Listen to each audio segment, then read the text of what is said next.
Hey guys, sorry for the poor lighting. It's just super gloomy weather and it's just gray and dark out, and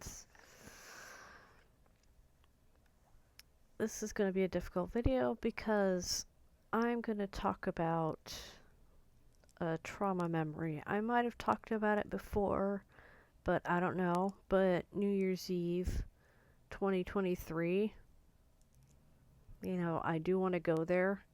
But before I can, I need to lay out what all of December 2023 turned into. Because it started out so good. December 2nd, 2023, I went into the theater and I saw Godzilla Minus One. And I came out an emotional wreck because it hit me in ways I didn't know. And the next day, I was just so high, happy, just over the moon. I was telling people all about the movie and encouraging people to go see it. Even people that never heard of Godzilla before, didn't know what Godzilla was. I'm like, you gotta go see this movie. Because if you've been through things, this movie will show you how to survive those things. And little did I know that I was about to fall down that hole that Shikishima went down, basically. Um, so less than 2 weeks after that, my cat Monroe got very, very sick, and it got to a point to where it was fatal, and I tried to hold on to the happiness. I tried so hard, but then when her illness escalated in a way that was very traumatic to see, because she prolapsed her rectum out of her body, um, it's like everything crashed down on me, and we had to have her put down on December 15th, so just 10 days before Christmas. And that was hard, and I thought this month can't get worse. It did. December 24th, my dad came to church with my mom and my sister. No, Marcy wasn't there. So it was mom that got him all ready and out the door and everything. And he came to the vigil mass for Christmas Eve. And he saw me sing Silent Night, that little solo at the opening. After church, we go home, and he fell badly in the driveway. And I had to get neighbors who happened to be outside at the time to help us get him up off of the ground and into the house and into bed. All right? And I'm just bawling because, like, all I can think about is, my cat died and now this happened on Christmas frickin' Eve. I was pissed at my dad because he fell because he was screwing around instead of holding on to his walker. All right? And Christmas Day, I stayed in bed for most of it, but I eventually got up and got clothes on and went to open my stocking, and a neighbor came over with like some, like, oh god, what are they called? Tamales. And I accepted them, but I just could not smile. I said thank you, and I had like tears on my face, and she looked at me weird and she walked away. And I said gracias, but I took the tamales and I put them in the fridge, and I went and I got into my stocking, and that's when I found Sapphire, my little dragon, cute little dragon plushie. I keep her next to Wiley because she's really cute. And so Christmas, we did the dinner and the presents, and then my dad fell again on the steps inside the house. Because there's a family room, it's a sunken family room. He fell on those steps, and me and my mom and my sister, all three of us, we managed to get him back into bed, made a mess out of the bed, but we got him into bed. And I just was numb because I'm like Christmas Eve and Christmas Day, and he ruined them both by falling. And because when he falls, he lets go of his walker and he goes backwards or he sinks down. So, my mom is like, okay, well, he's not going to get up and go out in the living room anymore until we figure out why he keeps falling down and, until he's no longer all bruised up from it. So, let's see, he stayed in bed until New Year's Eve, and then he was feeling better, so he went out like he always does, with help down the steps and everything. New Year's Eve.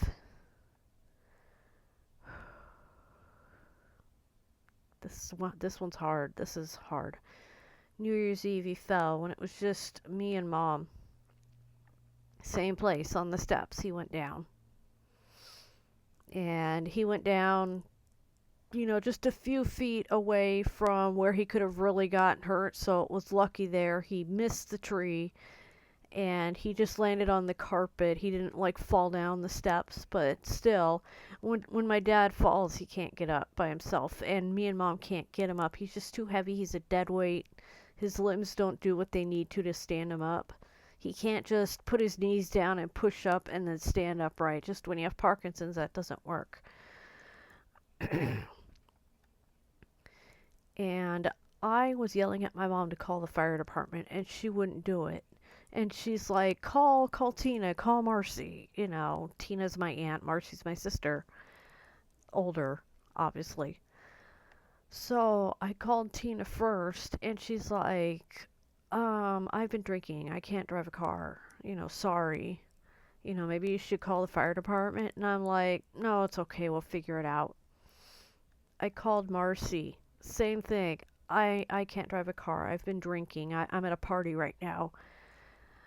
And she's like, call the fire department. And I put the phone down. I hung up. And I was crying.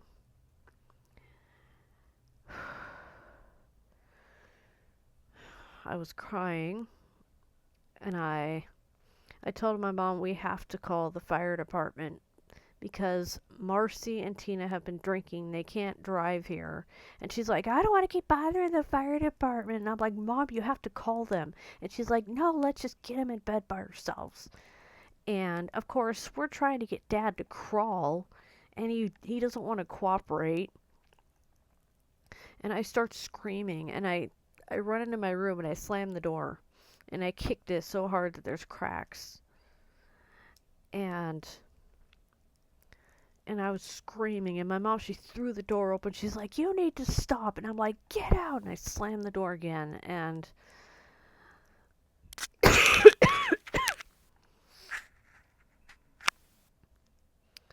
I'm screaming, and she goes out there and she starts yelling at Dad.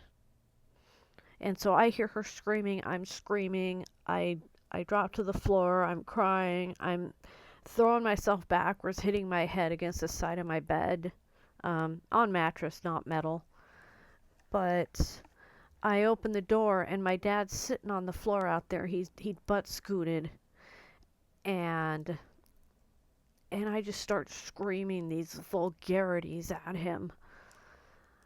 I'm not going to repeat all of it, but some of what I said is, God, Dad, I hate you. I can't stand you. Why can't you die? You need to fucking die. Fucking die right now. I can't stand you anymore. I can't deal with you. You need to die. All you do is make everybody's life hell. Everybody hates you. You make everybody feel like shit. We can't deal with you, and you've ruined every single holiday we've had this year. I can't fucking stand you. I want you to die right now. You fucking die, Dad. Fucking die right now. Fucking die. Hurry up. Fucking die. Like, that's when I was screaming at him until my mom screamed at me to stop it. Stop it, Cindy. Stop it. And, Dad, he kind of cried a bit. Because, like, the volume and the venom and the vitriol that came out of me, it's like I was above myself watching myself do it. I was not even fully there. It was just coming out of me. Completely out of my control. And I couldn't stop.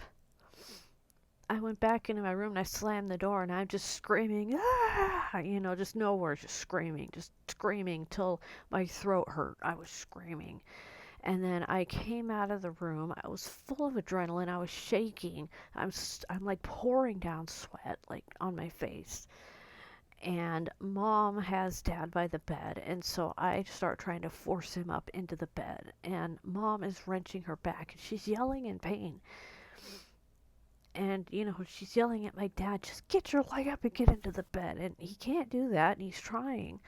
But like, I'm like, I can't fucking stand you guys. Let me call the fire department. My mom's like, no, you're not calling the fire department. And and I just kept screaming. And somehow we both got dad into bed, messed his bed all up again. And, I just remember his head dragging across the mattress as we're trying to lift him up onto the bed and then get him to roll over. I mean, he's like a big, unwieldy baby, honestly, dealing with him.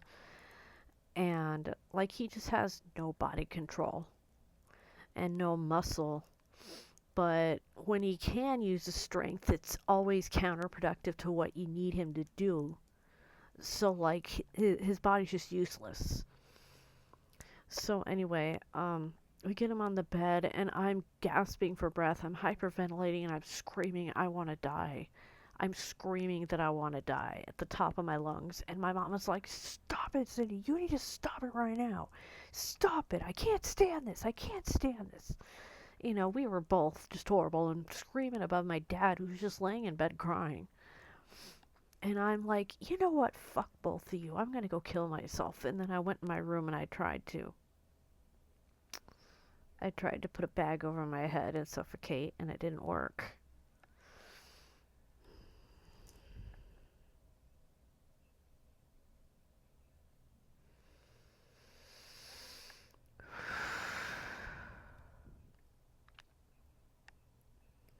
And I feel like every day since has been me holding that kind of rage back.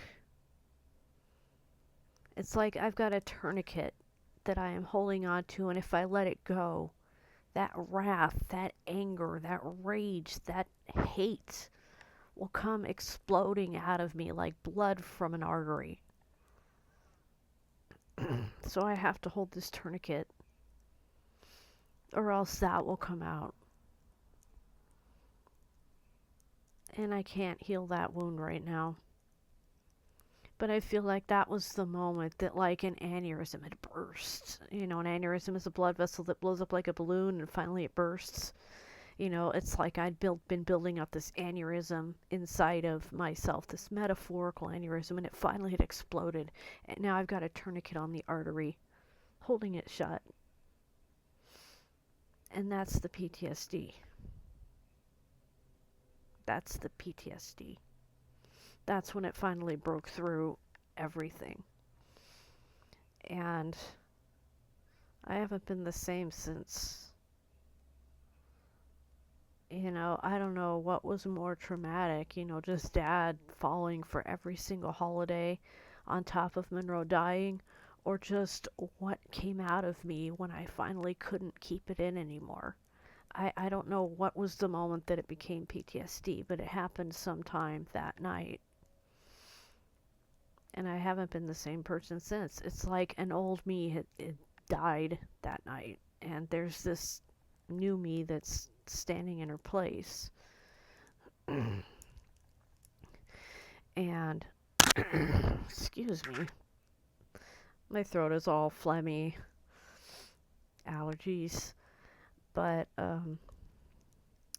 that's what trauma can be like. It's like it wasn't that my life was threatened or anything, but it's just that everything bad that could happen did. Like every bad thing that could happen, aside from somebody dying, happened.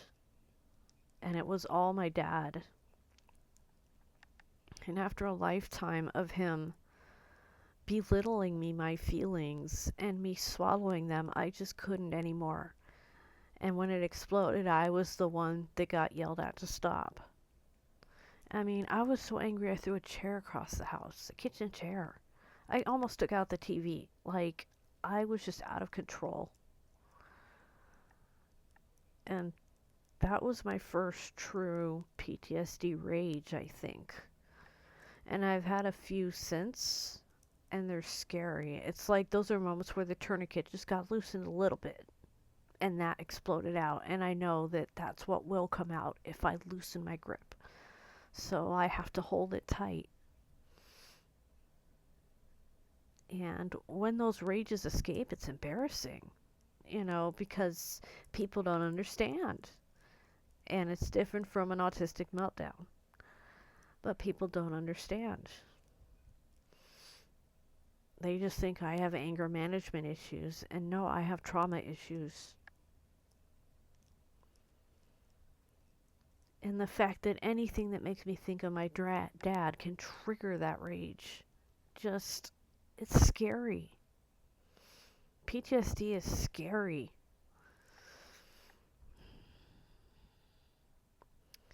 And now that my dad is having health issues that I don't know if he's going to survive, sometimes I wonder, did I cause this by saying that? I mean, would this have happened if I didn't explode? And I'll never know that answer. And that is the raw truth of it all, is that I'm never going to know. If I'd kept my mouth shut that night and swallowed it one more time, would he be sick the way he is now? I don't know. And we don't know what's going on. He's like not absorbing nutrients. Like, he's still in the rehab facility. He's probably going to go back to the hospital. And I keep having flashbacks of what I said and wondering, if I hadn't said it, would he be sick like this? Did me saying that make this my fault? Did I cause this? And those are the things trauma makes you think. But that's that story. It was hard to tell, but I feel like I needed to tell it, so I'm alright. It's just always hard to tell. And I feel kind of deadpan telling it, but I've just kind of shut down to tell it, and I'm probably going to cry after. So that's it. And it's almost 20 minutes long. Good Lord. All right.